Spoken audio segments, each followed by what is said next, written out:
3-4 անգամ եմ եղել Արցախում, երևի 4 անգամ եւ ամեն անգամ ամենամեծ տպավորություններով վերադարձել ենք։ Արցախին չեմ ասել, որ հիացած եմ եղել Արցախի ժողովրդով,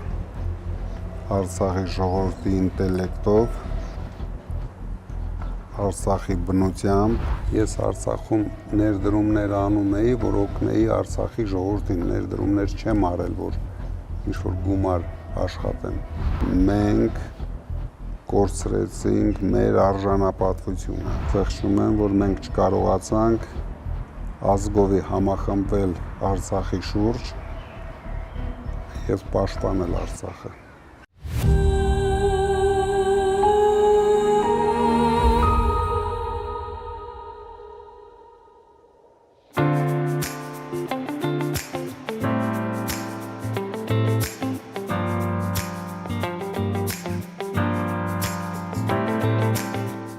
Ողջույն բարեկամներ, այսօր հյուրընկալվել ենք ազգային բարերար Սամվել Կարապետյանի տանը։ Բարև ձեզ, պարոն Կարապետյան։ Բարև ձեզ, Գայանե։ Շնորհակալություն հյուրընկալության համար։ Ես եմ շնորհակալ, որ եկաք։ Ձեր ամեն մի այցն Արցախ միշտ սպասված էր։ Դա նշանակում էր նոր տուն, նոր դպրոց, մանկապարտեզ, նոր գործարան, հոգևոր մշակութային օջախներ։ Դա նշանակում էր սեփական հողում ամուր հավատ ու հույս ապագայի հանդեպ։ Գնանք Արցախ, ցավոք այս անգամ հիշողություններով։ Գնանք։ Հիշողությունները երբեմն ավելի ուժեղ են, քան փաստերը, համամիտ եք։ Իհարկե, անպայման։ Երբ առաջին անգամ բացահայտեցիք Արցախը, ինչ եք հիշում այդ օրերից։ Ճիշտ ասած չեմ հիշում, որ թվականներ, Որ առաջին անգամ եկանք Արցախ, հա։ Ինձ թվում է երևի մի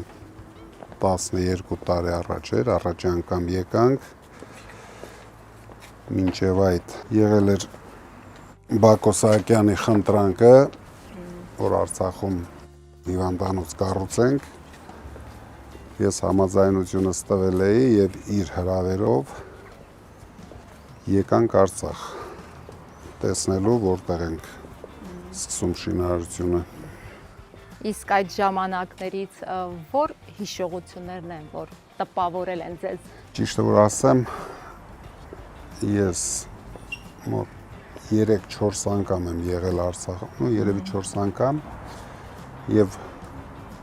ամեն անգամ ամենամեծ տպավորություններով վերադարձել ենք։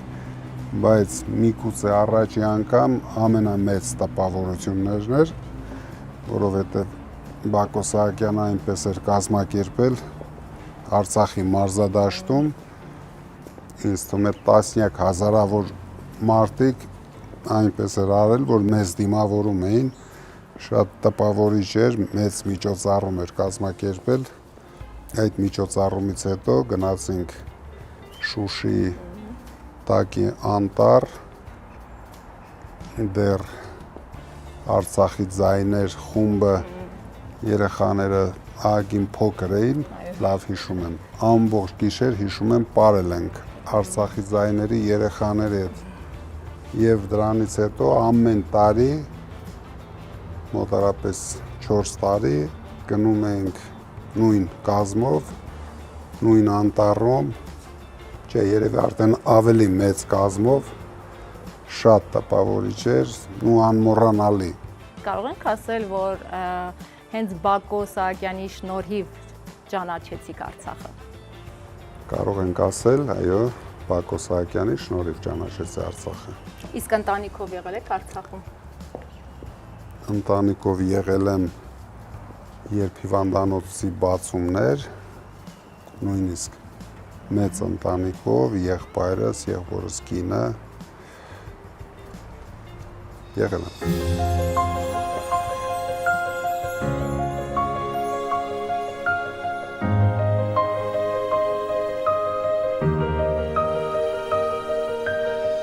Պարոն Կարապետյան, կա մի բան, որ երբեք չեք ասել Արցախի մասին, բայց այսօր կուզենայիք խոսել դրա մասին։ Արցախին չեմ ասել, որ հիացած եմ եղել Արցախի ժողովրդով, Արցախի ժողովրդի ինտելեկտով, Արցախի բնությամբ եւ կարելի ասել Արցախի ամեն ինչով։ Ես օրինակ չեմ հիշում գոնե մեկ բան, որ Արցախում ինձ վրա թողում էր հարցական տպավորություն, ամեն ինչով հիանում էինք։ Իսկ ո՞րն է ամենացավեցնող հիշողությունը, բայց միևնույն ժամանակ ուժ տվողը։ Ամենացավեցնող հիշողությունը Արցախը կորցնելն էր։ Եվ կորցրեցինք շատ անիմաստ ձևով մի փոքրիկ խմբակի չհասկանալով թե ինչ է Արցախը մեր համար, հայության համար, մենք կորցրեցինք մեր երկրորդ հայրենիքը։ Երբ առաջին անգամ Արցախում սկսեցիք ծրագրեր իրականացնել, դա ավելի շատ ներքին պարտք էր, թե գիտակցված ընտրություն։ Եվ ներքին պարտք էր, եւ գիտակցված ընտրություն, քանի որ ես դեռ այն ժամանակ հասկանում էի, ինչքան հերոս ժողովուրդ է ապրում Արցախում, եւ ես իմ պարտքը համարում էի օգտակար լինեի ամեն ինչով։ Եվ ինձ թվում է ես ինչքանով կարողանում էի, այդքան օգտակար եղա։ Արցախում դուք ոչ միայն բարեգործություն, այլև ներդրումներ էիք անում, անգամ երբ ակնհայտ էր օդում կախված վտանգը։ Միթե մեծ գործարարը քաղաքական ու անվտանգային հաշվարկներ չէր անում։ Ես Արցախում ներդրումներ անում էի, որ օգնեի Արցախի ժողովրդին, ներդրումներ չեմ արել, որ ինչ-որ գումար աշխատեմ։ Ես օգնում էի կառուցել նորմալ էներգոհամակարգ Արցախում։ Դրա համար ներդրումներ անում էի եւ ինձ թվում է մեզ հաջողվեց, որովհետեւ մարդիկ չգիտեն, բայց ամբողջ Արցախի հոսանքը կախված էր ընդամենը մեկ հենասյունից։ Եվ երբ Բակո Սահակյանը ինձ խնդրեց ու ցույց տվեց, թե ինչքան մեծ խնդիրների մեջ են Արցախի ժողովուրդը եւ ցանկացած քամուց կարող էր ամբողջ Արցախը մնար առանց հոսանք։ Այդ ժամանակ ես ֆինանսավորեցի, ներդրում արեցինք, նոր հոսանքի գիծ կառուցեցինք, որպեսզի անվտանգ դարձնենք Արցախի ժողովրդին ու հոսանքի առումով։ Իսկ ավելի շատ ծրագրեր իրագործել եք Արցախում, թե Տաշիրում։ Ինչով էր առանձնահատուկ Արցախը ձեզ համար։ Արցախում մենք իրագործել ենք տեսանելի ծրագրեր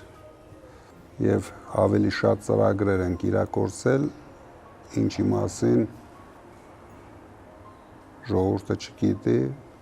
եւ պետք էլ չի որ իմանա։ Ձեր շրջապատում ասում են, որ յուրաքանչյուր այց Արցախ մի նոր ծրագրի սկիզբ էր։ Իսկապես այդպես է։ Ինչքան գալիս էինք,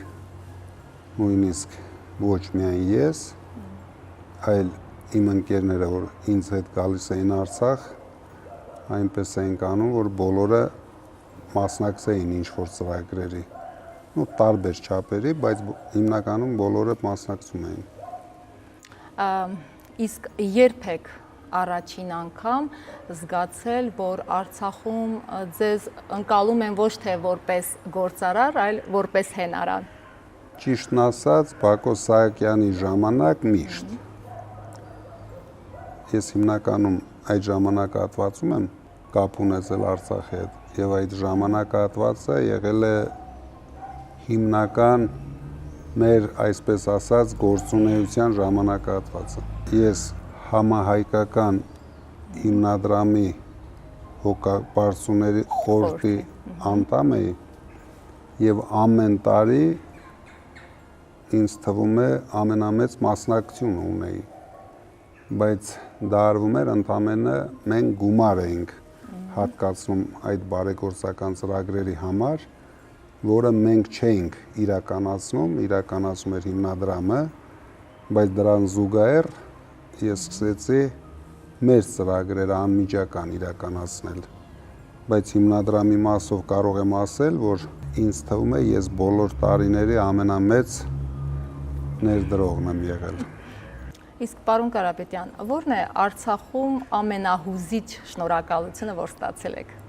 Ճիշտը որ ասեմ, հիվանդանոցի բացման արարողություններ, երբ թե ղեկավարությունը, թե Արցախի ժողովուրդը ցույց տվեց, որ շատ շնորհակալ ժողովուրդ է, շատ հետաքրքիր բացում արեցինք, նույնիսկ հուզիչ բացում էր եւ ինձ թվում է դա էր։ Կյանքը վերափոխեցիք Արցախում ձեր իրականացրած ծրագրերով։ Ու ես ամեն ինչ էի անում, որ Արցախի ժողովուրդը հնարավորություն ունենար լավ ապրելու, քանի որ ես հասկանում եմ, որ մենք իրավունք չունենք կորցնենք Արցախի։ Մենք ելնում էինք ինչ խնդրանք կար Արցախից եւ վստահ կարող եմ ասել, որ չի եղել ոչ մի դեպք, երբ Արցախի իշխանությունների կողմից եղել է խնդրանք եւ ես չեմ արձագանքել ամբողջությամբ։ Բազմազավակ ընտանիքներին աջակցելու ծրագիրը Դա եղել է- լսեցի, որ այստեղ էլ շարունակելու եք։ Դա եղել է իմ ցանկությամբ առանց խնդրանքի, երբ մենք անտառում քեֆ էինք անում եւ լսեցի, որ կան ժողովրդագրական խնդիրներ Արցախում եւ ես առաջարկեցի, որ այս մոտեցումով կարելի է ինչ-որ չափ լուծել այդ խնդիրները։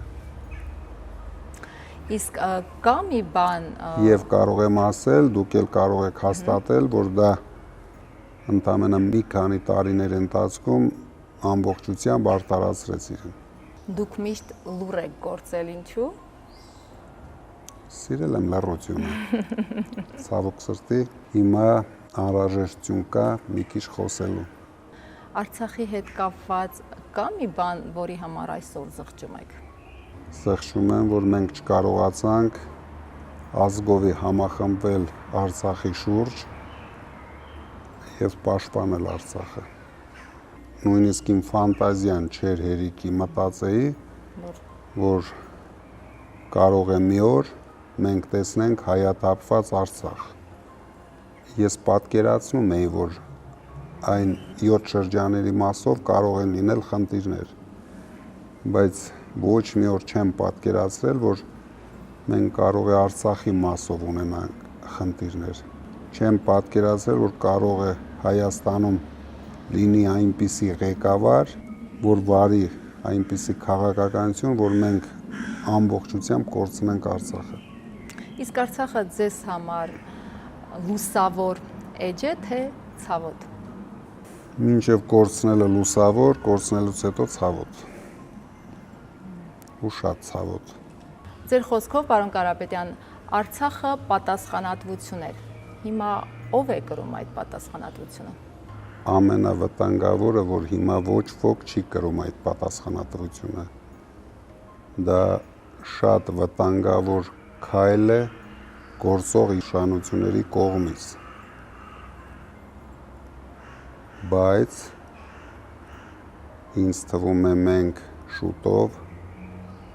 կկրենք պատասխանատվություն արցախահայության վերածննդի համար։ Բռնագաղթից հետո էլ հազարավոր արցախցիներ զգացին ձեր հոգատար վերաբերմունքը, զգացին ոչ միայն խոսքով, ինչպես միշտ նաև գործով։ Ճիշտն ասած, հիմա էլ ձեր մեծ ակնկալիքներ ունեն արցախցիները ձեզնից։ Ճիշտ են անում, որ ունեն։ Ես գտնում եմ արցախցիները հիմա էլ կարող են պահանջատեր լինել, քանի որ բոլորս ենք պատասխանատու արցախահայության լավ ապրելու համար, Հայաստանում արժանապատիվ կյանք ունենալու համար, դուք ճիշտ եք ասում, մենք հենց առաջի օրից ամեն ինչ արել ենք, կոնկրետ չեմ հիշում քանի ընտանիք, բայց հազարավոր ապահովել ենք թե բնակարաներով, թե ապրուստի միջոցներով, իսկ իշխանափոխությունից հետո